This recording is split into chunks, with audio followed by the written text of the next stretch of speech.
Alayo nyanun gwaj Atin ka gidiyor malengol Alayo nyanun gwaj Atin ka gidiyor malengol Nyanun gari deng Atin ka gidiyor malengol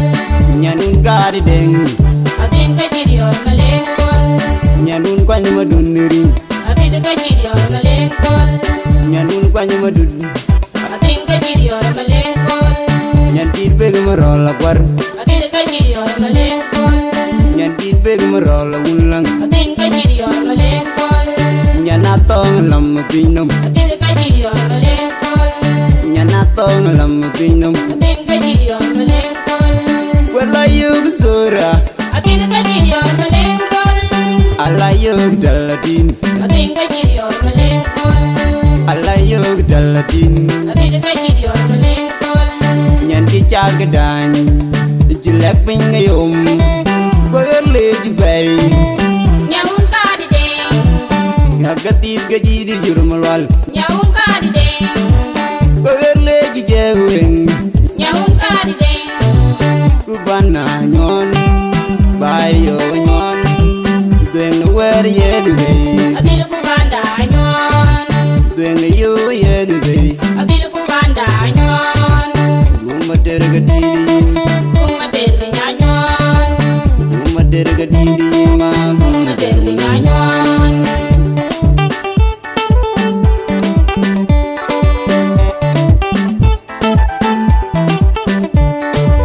Jolago jilagam Wanagi jilagam Wodio jilagam Wanangong jilagam Biar majo jilagam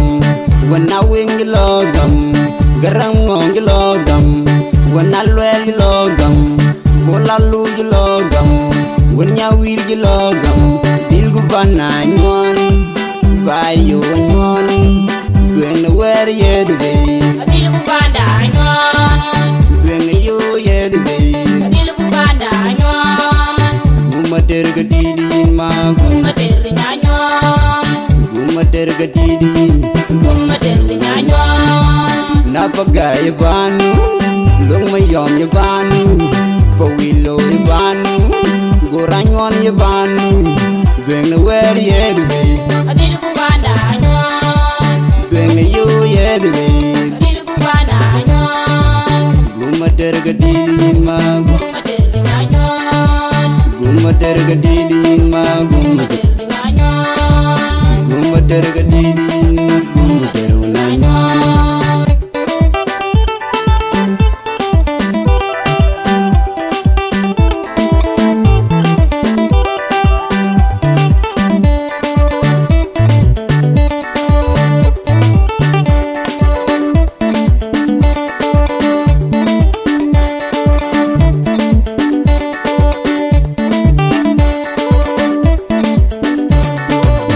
Alayo nyanun gwaj Atin ka gidiyor malengol Alayo nyanun gwaj Atin ka gidiyor malengol Nyanun gari deng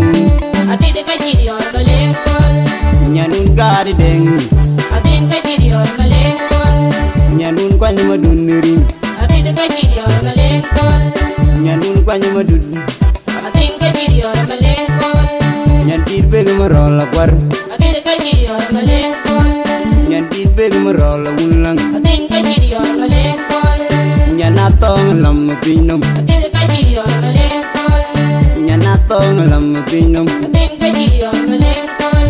Walayo gsura Atin ka gidiyor malengol Alayo daladin Atin ka gidiyor malengol Alayo daladin Atin ka gidiyor malengol Nyanti chagadan Jilek pingayom Pagale jibay Nyaun ka di deng Hagatit gajidi jurmalwal Nyaun ka di deng Pagale jijeweng Nyaun ka di deng Kubana nyon Bayo nyon Dweng na wer yedway Atil ku banda nyon Dweng na yu yedway Atil ku banda nyon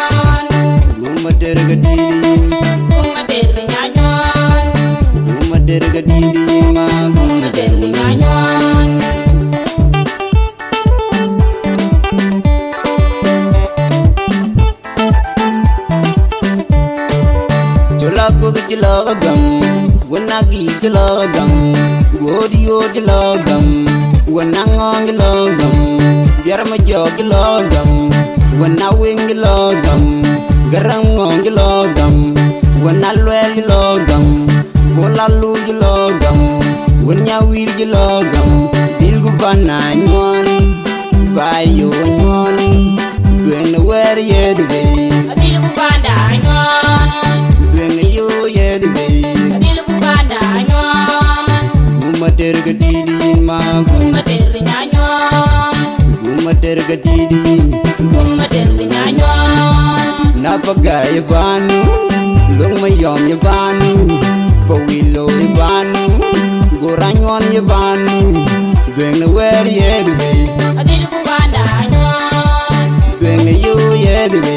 Adil bubanda nyon. gumater gadidin ma Mater nyon. gumater gadidin ma Mater nyon. gumater gadidin gumater unanyon solis